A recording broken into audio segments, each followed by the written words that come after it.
a usher. Gave a rush for an hour, Chris Tucker. You can never stay me for another. I had to whip my time like a buffer. Did I still stutter? Well, it wouldn't be Florida without this. A heavy tropical rainstorm coming down just prior to kickoff here in Tampa at Raymond James Stadium. Just a short time ago, the Buccaneers emerging from their tunnel to the roar of this frenzied crowd here in the Sunshine State. And we're in the big ship, and fittingly, everyone here ready to do battle as Tampa Bay gets ready to match up with the Washington football team.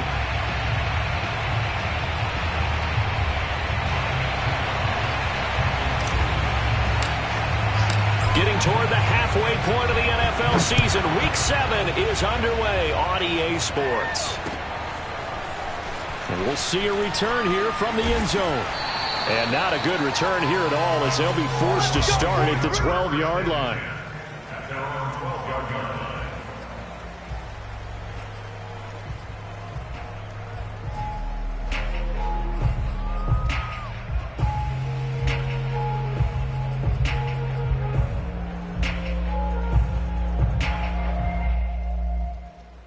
From down at the 12, it's 1st and 10. A first carry for Leonard Fournette. And he can only manage to get a couple. 2nd and 8 coming up. Defensively here, you're facing a top 5 team in terms of points scored in the NFL. So when they're that high powered, you've got to find a way to hold them under 20. Because to me, that's the magic number. 20 points scored, you give yourself your best chance to win. So if they're up around 24, 28, 30, they could be in some trouble. I think so, because then you turn it into a shootout, and that means your offense has to keep pace. Now here's a throw that's complete. 6 yards is the pickup, and that'll lead to a 3rd down.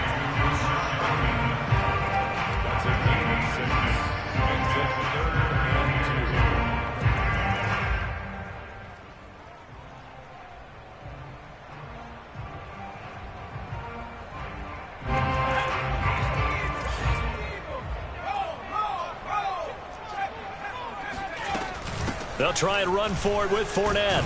And he gets the first down here as he's taken down at the 24. Defense had a chance to get off the field here on the opening drive, couldn't do it. I know that we go into these meetings with coaches, and sometimes maybe we can get, a little bit numb because they're always going to talk about how important 3rd down is, aren't they? Offense and defense. In this case, one capitalized, and the other, as you said, had a chance to get off the field and didn't get it done. They go play action here on 1st down. No, bottled up. Fumble. It's out. It's loose. We always hear a lot of veterans on the defensive side of the football. They talk about smelling blood in the water, putting pressure on a rookie. They got to him there to force it free, but couldn't recover it. And you mentioned the pressure. Rookie quarterback, you're going to bring more pressure at him at all times because you don't know how he's going to hold up. He was fortunate there. Luck was on his side, able to recover that fumble. The fumble on 1st down. Now here's 2nd down.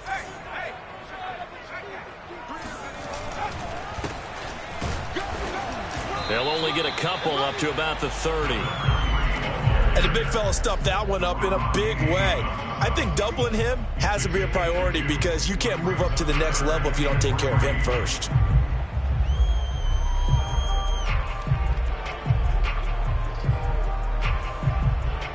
An extra man in the secondary for Washington on 3rd down.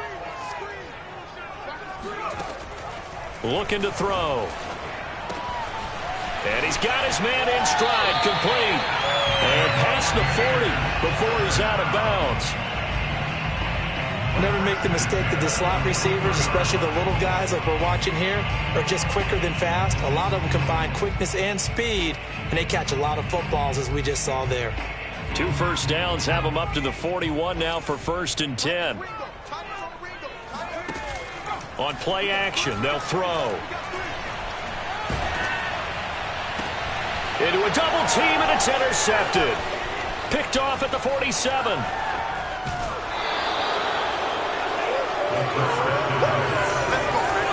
It's no secret he's had trouble this year with interceptions, and this is a bad start for him. First drive, throwing another pick. No matter who's broadcasting his game, that's how the conversation begins. throwing too many interceptions. Can he take care of the football? If I were his backup, I'd be edging towards the coaches and saying, hey, how about giving me an opportunity?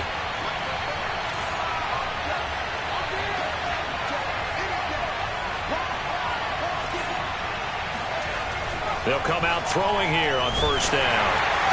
And now this one may draw a penalty. He just blindly threw that one to the sideline. And, yep, indeed, the flag is out.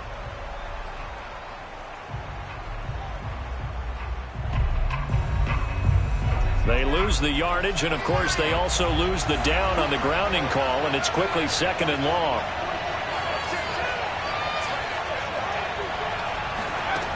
They're going to look to throw. That's out to the flat for Gibson. That's a gain of 11. Would have been a first down if not for that penalty moments ago. Defensively, they came into the game with the understanding they're going to have to slow him down on passes just like this because he was over 100 yards receiving a week ago. And you know they want to get him involved here as well. On third down, he'll drop to throw. He'll dump that off to Gibson, complete. And they'll rally and stop him short of the first down at about the 6. They do get 7 out of that, but not enough to prevent a fourth down. Now on comes the Washington field goal unit. From the right hash here, should be an easy one. Boswell's kick is good. So he's been automatic to this point of the season, and he connects on the field goal there. And what a luxury it is to have a kicker you can depend upon, partner, because he hasn't missed all year long. Converts on that one as well. And kudos to you. You didn't jinx him.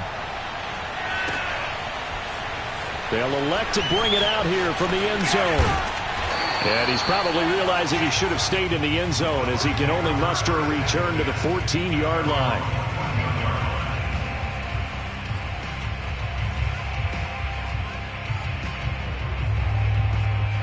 The Bucs offense set to begin their next possession.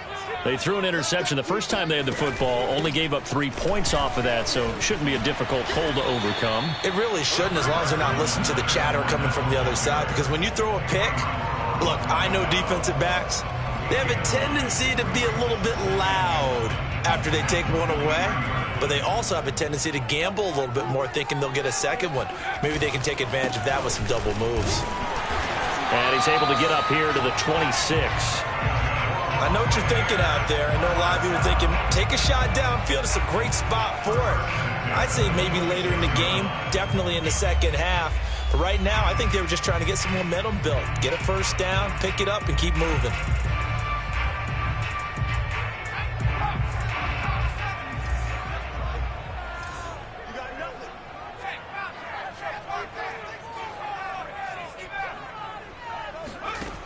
Now on first down, he'll drop to throw it. Dumps it off to Fournette. And he'll be out of bounds across the 30-yard line. A gain of 3 last play. This time they double it and pick up 6. And I like the idea here. Get the ball in his hands, even if it's in the passing game. 3 catches a week ago, and he does a nice job here to pick up yardage. 2nd and 4. That's complete to his receiver, Bateman. And he gets this up across the 35 before he's out of bounds. We've seen quite a bit of the short passing game here early on first quarter, haven't we? We have, and I think it works a couple of ways for this team because, number one, you throw the short game until they stop it. And if they're not going to stop it, you keep throwing it, and occasionally you'll break a tackle and turn it into a bigger gain. Also, if they start to creep up, start to pressure receivers, now you go over the top, take it deep, and now you get some of those big shots downfield. Escaping the pressure right. And he's left with no option here but to throw it away. They've given up a few first downs on this drive, but getting the incompletion there, that should give them something to build on and maybe turn the tide.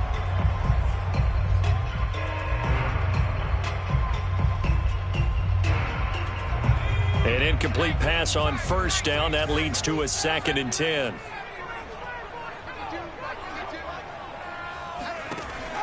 Back to throw again. For Marshall, that's complete. Oh, he's got a little daylight. And he'll be out just a yard or two shy of the 30. A big play there on the catch and run. This is what made the West Coast offense a staple around the NFL in the 80s and 90s. You don't have to push the ball deep downfield to come up with big plays, and there's an example of that right there. Again, he'll drop to throw. Throw right side here, taken in by Bateman. And he's tackled a yard short of the marker. Good gain of 9 on first down. And I think this is a route we'll see more of as this game goes on, because with his speed, they want to get him the ball in space on drag routes just like this. They want him to get the ball and run after the catch. Good job there, though, holding him for a short gain. On second down, here's Fournette. And he's able to get it to the edge of the red zone at the 20-yard line. 2nd and 1, and people want to run the football. This is where every back in the league is supposed to do exactly what we just saw there. Pick up the first down.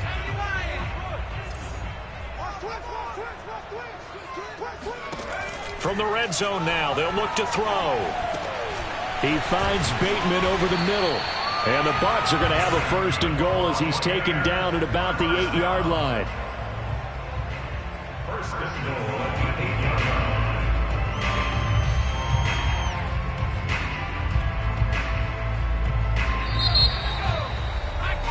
3-0 after 1 on EA Sports.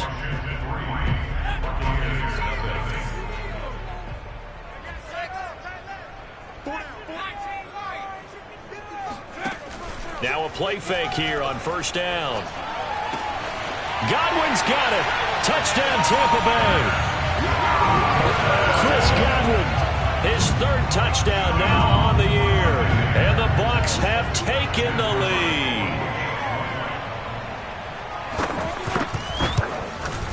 And this is no good. He missed it. Not a good start here in the kicking department as this remains a 6-3 score.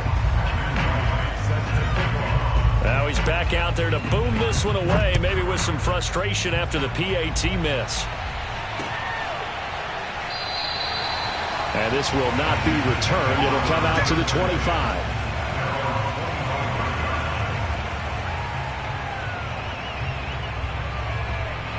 Out there set and ready for this next drive, the Washington offense. Their drive last time, it stalled out. They were forced to take the short field goal. And the key phrase, you nailed it. Forced to, because you know coaches look at these short field goals as a last resort, right? To them, that's not how drives are supposed to end. You're supposed to put 6 on the board. That's a consolation prize. Like going to the county fair, you don't get the big stuffed animal on that one, do you? No, you don't go top shelf. That's bottom shelf material.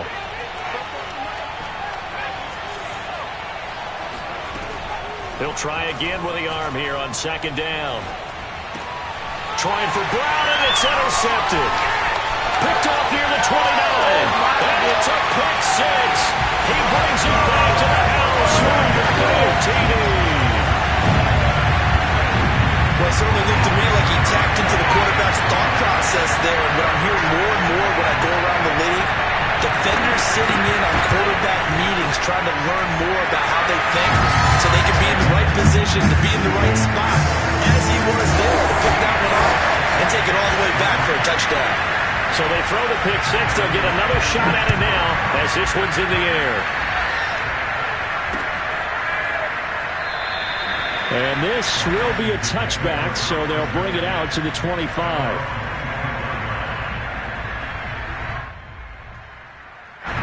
Out there set and ready for this next drive, the Washington offense. And they gave up the pick 6, and now they'll be looking to right the ship here.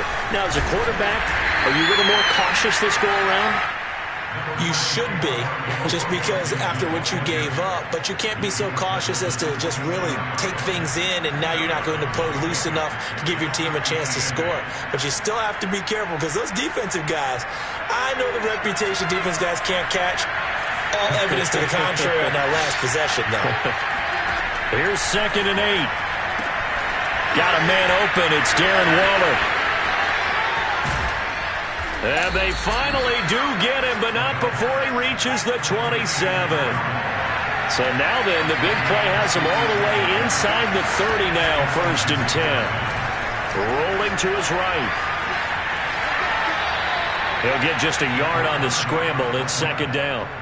Yeah, not much there that time, and I think we were both wondering once he got out of the box whether he'd just throw the ball away, and he winds up only picking up a yard or two.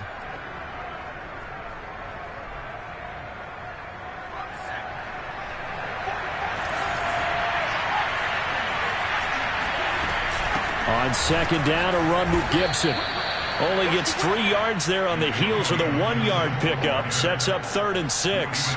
But that call makes sense because they've been throwing it well on this drive, and once again they show passing formation. Show them a shotgun, then they ran out of it. That's a nice play by them defensively, though, to hold it to a short gain. They'll look to throw here. Toward the sideline. Did he keep the feet in? Yes, he got them both down, says the side judge, and that's good enough for a first down.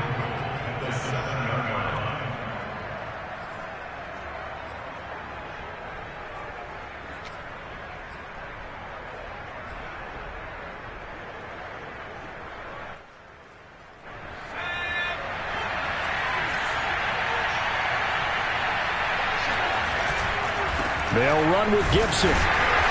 And he's going to be met at the line of scrimmage and taken down. They'll say no gain on the play, and it'll be 2nd and goal. Maybe I'm wrong, but it looked like even if he had opted to keep that, I don't think there was going to be much to gain. Seemed like it was perfectly defense. And know what they say? Those guys on the other side, they get paid too.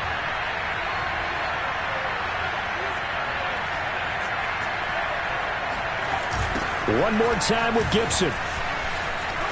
And he is into the end zone for a Washington touchdown. Antonio Gibson with touchdown number 12 on the year. And Washington has made this a one-score game. Chris Boswell now for the extra point. And he puts it through there within 3. It's 13-10.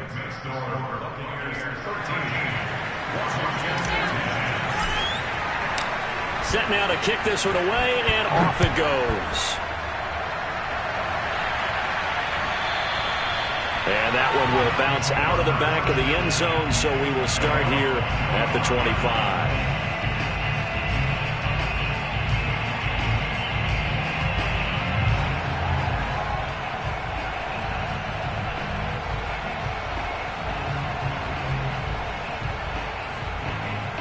The Tampa offense ready to get their drive started. And that last drive, a long drive, but not just that. They had a great air attack going. Do they stick with that? I would think that they would, because if they were confident enough to do it on the last drive, starting backed up in their own territory, why would you change anything? They've got to be confident about what they're presenting and continue to do so. Yeah, because the secondary, they really look clueless. And that was amazing because that drive went and went, no adjustments, and no big plays by the defense to knock the ball away. A real field flipper there as all of a sudden they've got a first down in the red zone. He'll look to throw. And he's got it. Caught in the end zone. Touchdown, Tampa Bay. A great play there. Hitting double digits with his 10th touchdown of the season. And the Bucs are able to strike quickly to add on to their lead. The point after through the raindrops, up and good. And his guys will take a 10-point lead. The kickoff unit is out on the field, and they will send this one away. And that one will bounce out of the back of the end zone, so we will start here at the 25.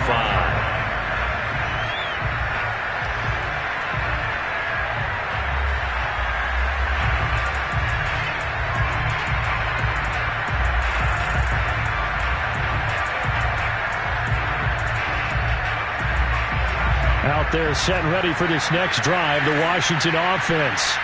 And this not an easy situation. You're down early, in the elements, you're on the road. How do you get the mojo back? Well, one thing is to remember that as an offensive player, you have a much better idea of what you're trying to accomplish and where you're trying to go than the defender. So in this case, because you know it, you can make your cuts with a little more decisiveness, maybe a second fake, some double moves, things of that nature, to go ahead and try and put some pressure on the defense. So one play, and they're already just shy of midfield.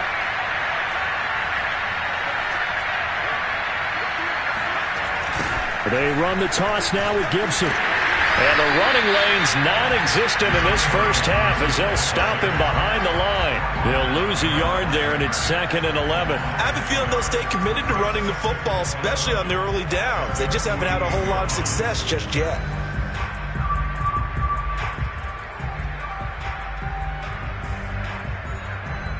So after the loss of a yard, they'll look to push forward here on 2nd down and 11.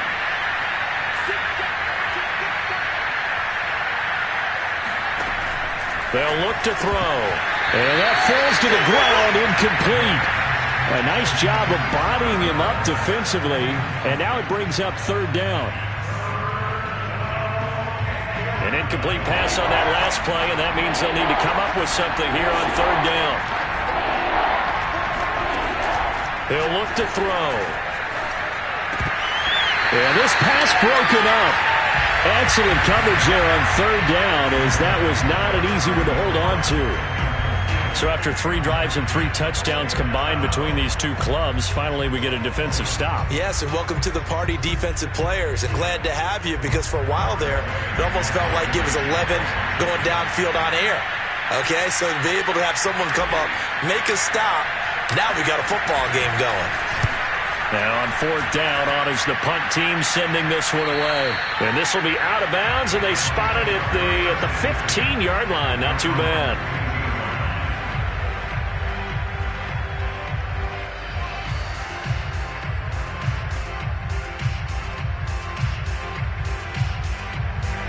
The Bucs offense set to begin their next possession. And thus far, the weather has not slowed this offense down one bit. They've looked good so far in the first half. They certainly have. And think back to our meeting with the head coach. And we asked him, because we saw the forecast for this game, didn't we? We said, hey, have you prepared for this? And he talked about the different drills that they've done in adverse conditions, the wet ball drills, things of that nature. He said, I don't think it's going to slow us down much. We tend to handle it pretty well, and he's been right. Eluding the pressure right. Looking sideline, incomplete. They don't get the hook up there, but you really have to marvel at how precise he's been throwing the football these last couple weeks. Oh, that's the perfect word for it, precise, because if you're at 70% or better 2 weeks in a row, you have a job as long as you want one in this league, won't you? I mean, let's face it, it's not just West Coast offense either. He's putting the ball downfield as well. They'll swing this out to Fournette. And he's got some space here. And all the way down to the 24-yard line. A big play there on the catch and run. The offense has to love that, because that was just a dump down, and then he turned something out of seemingly nothing. And the best quarterbacks understand that dumping it down is often a good play, a better play than even what was drawn up.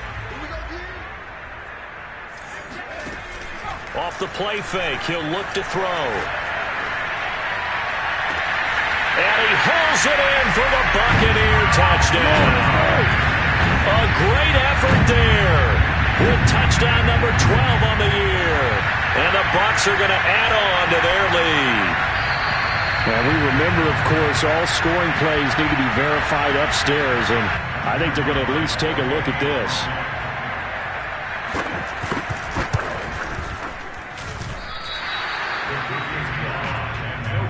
So they called it a touchdown originally, and this will stay a touchdown after the video review, so they had it right.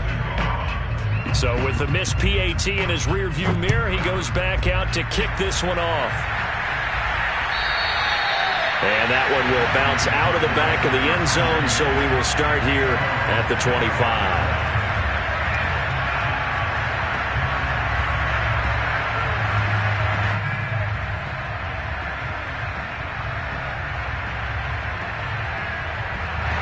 Out there set and ready for this next drive, the Washington offense. And hoping to do better than they did their last possession when they punted the football. Appeal to the vanity of your offensive line. Tell them that they control your fate. Leverage guys. Win the line of scrimmage. If you do that, you start to win first down. You win second down. And guess what? You start accumulating first downs. And that's what they need in order to not punt the ball again. 2 minutes remaining in this first half of football.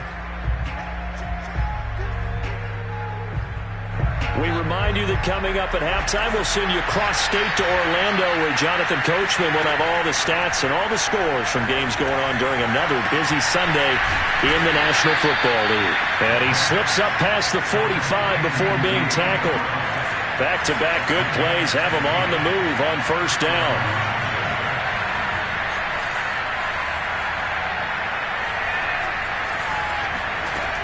He'll drop to throw.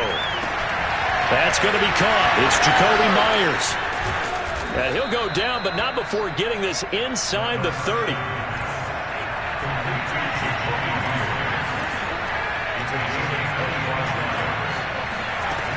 They'll look to throw again.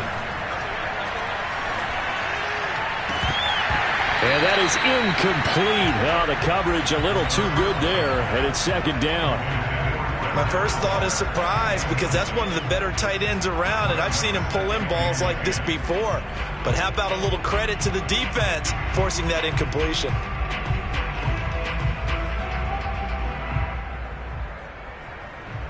So after the incompletion on first, now 2nd and 10.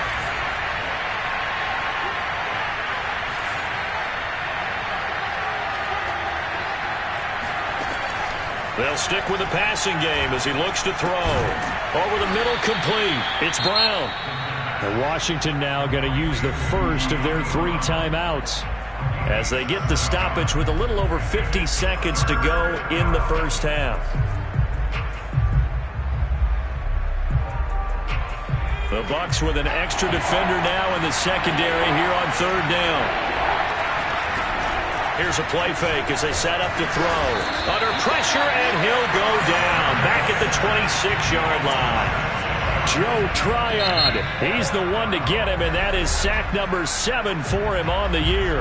Now the Bucs going to use the first of their timeouts as the clock will stop with 45 seconds to go in the first half.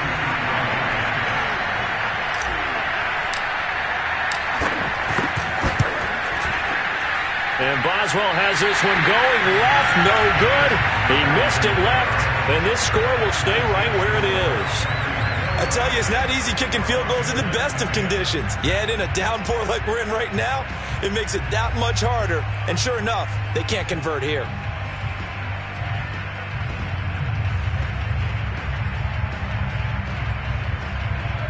The Tampa offense ready to get their drive started. And with a 2-score lead already, they may just look to get this thing to the locker room. Got a man, and he hits him in stride. And he's corralled at the 40, but not before picking up 8. The Bucs going to go ahead and use the second of their timeouts as the clock will stop with 35 seconds to go in quarter number 2. 2nd and 2. Throwing left side, it's complete. And he'll be out just a yard or 2 shy of the 30.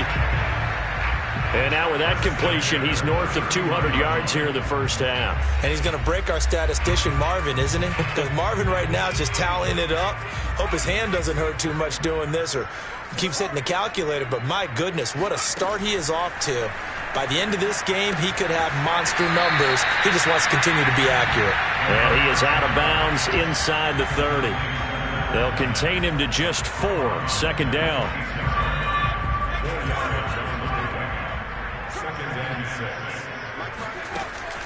The play-action fake. They'll look to throw. And his throw's going to be incomplete. Had an open man that time, but ended up putting a little too much heat on it, don't you think, partner? Absolutely. Just needed a touch more air under it. Instead, he fired an absolute bullet.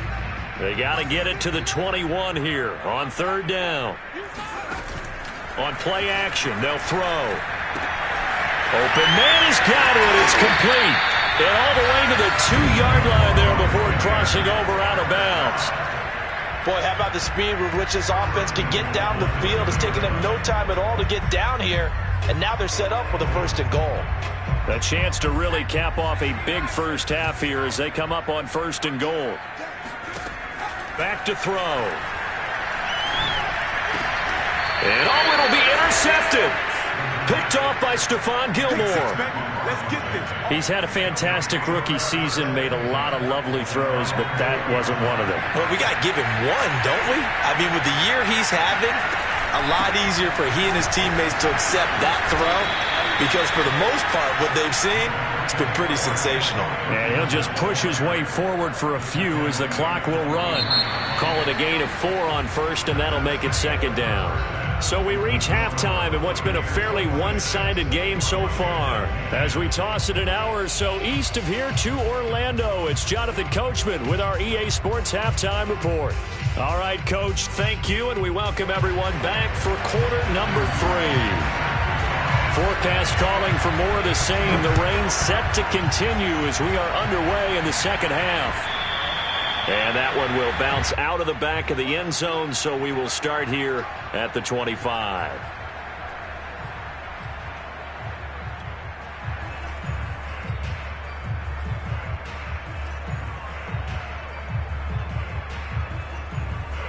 Out there set and ready for this next drive, the Washington offense. And right out of the gate, they face what you'd think could be a pretty important drive. I would say so. You know, they're down 2 scores. That's not the end of the world. It wasn't the strongest of first halves, but for them to start clawing back, they've got to start putting a little pressure on that defense, start cutting into this deficit. You can't have 3 and outs and expect to get that done. The last run got 9. That leaves them with 2nd and a yard. Gibson again. And this carry not as productive. He's swallowed up at the line of scrimmage. This offense in desperate need of a conversion as they come up on 3rd down. They'll set up to throw. Under a heavy rush, and down he goes.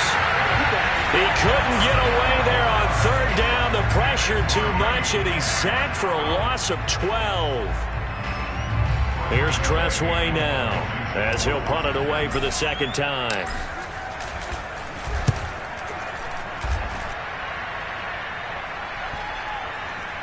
And this one will be touchdown inside the 40-yard line.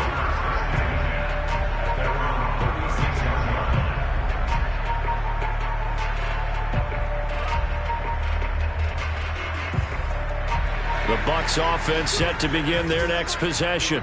And the interception thrown in the red zone last time. We'll see if they can rebound.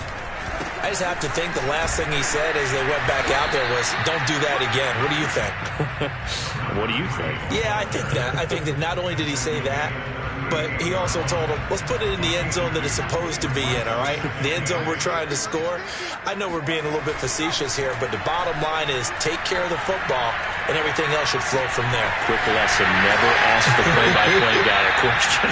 Hey, you're my partner. I know you're right there with me.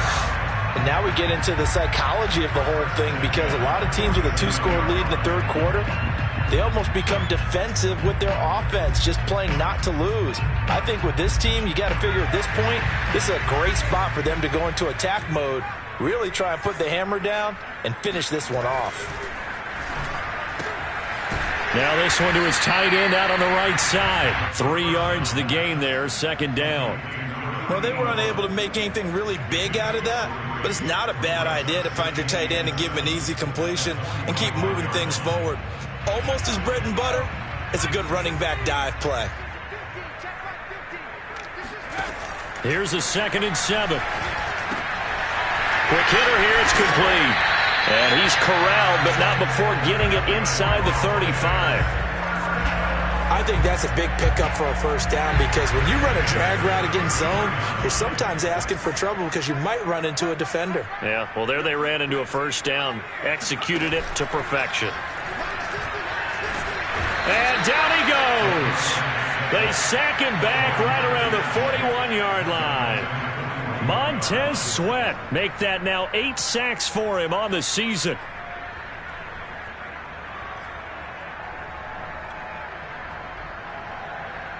After the sack, it's 2nd and 19, and the road gets a bit tougher from here. They'll drop to throw. His throw incomplete. Not his best throw there, but where we sit right now in the third quarter, he's had a pretty good game throwing the football. He certainly has, and it's not exactly at the point where we're doing 4-minute offense yet, but they've got to think about, I'm not going to say milking the clock, but understanding clock management here on out.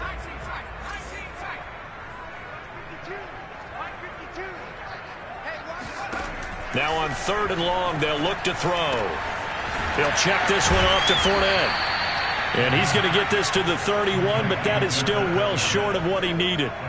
It's a gain of 11, but they're still well short. It's 4th down.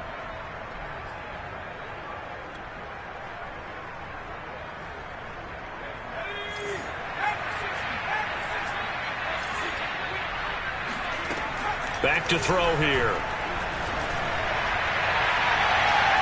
And this is caught, but they say out of bounds. Now, what a bit of first. Plenty of shouts from this crowd as they watch the replay. They want a challenge, and they're going to get one. And we'll get a moment here as they look this one over. Yeah, remember now, the call on the field is what they'll stick with unless they have clear video evidence to the contrary. And I give these officials a lot of credit. Such a tough and demanding job. You and I both know that. Yeah, they make the right call way more often than they get it wrong. They'll come out throwing here to start the drive. Got a man. It's Darren Waller. And he'll go out near midfield at the 49. Well, that's always a good place to throw it just because he's one of the biggest targets not only on this team but in the National Football League. And you and I both know the quarterbacks love these large-bodied tight ends, and why not? Nowadays, they're really wide receivers who are just taller and have a little bit more weight. These guys catch the football, make big plays downfield. In the old days, we wanted them to block. Now coaches want them to catch the football first. Cool under pressure right there, escaping the pocket and finding what I think was not his primary target. And some of these guys are just so comfortable getting outside of the pocket that they'll do it on purpose. It doesn't even need to be a breakdown. They move, and they know it affects the defense because a lot of times you get lost in coverage in the secondary, and I think you're exactly right. Wasn't his primary target. Found a secondary guy who sprang open, probably because of his movement out of the pocket. Now a throw here to his running back. And this time not quite to the 30. It'll be down at the 31-yard line. They get 7 out of that, so they're left with a 3rd and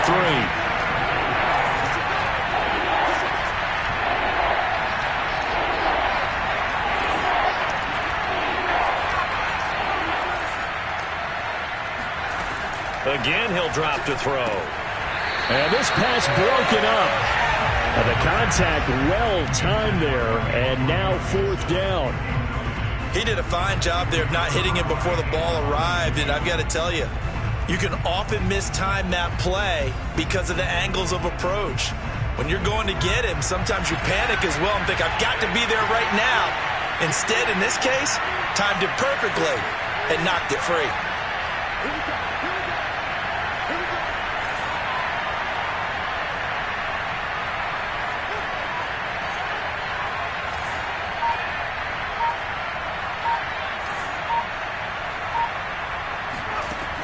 Back to throw again.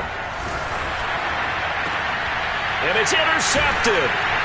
Carlton Davis picks it. And the Bucs are going to take over here on the INT at their own 5-yard line. CD, I know it's just his 2nd year in the league as a quarterback, but that's going to be one when he flips on the tape. He's like, I shouldn't have thrown that ball. No doubt about it, and his coaching staff will be emphatic about he shouldn't have thrown that ball. But remember, 2nd year, as you noted, on-the-job training, so he's got to take this feedback that he's getting, negative or otherwise, and turn it into positives moving forward. And they were backed up to start the drive, but not anymore. Now, that's the play call that the offensive coordinator had in his head. You saw the end result. He wanted to go ahead and push the ball downfield, and that's what they did, and they wound up with good yardage there to get things rolling. Looking downfield for Godwin. It's caught inside the 25. Touchdown, Tampa Bay. We saw this plenty last year in college. He loved to take his shots downfield, and that throw, that was a thing to behold there. You know, Can you believe it? He misses another one, his third so far.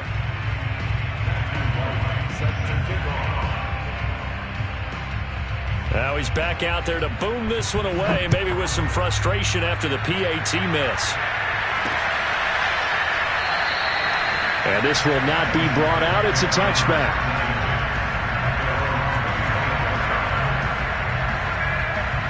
Out there set and ready for this next drive, the Washington offense. And there are parts of their last drive they'd like to emulate. And, of course, they'd like to forget the inning, the interception. But they did put... Oh, the Buccaneer pressure too much. Down he goes.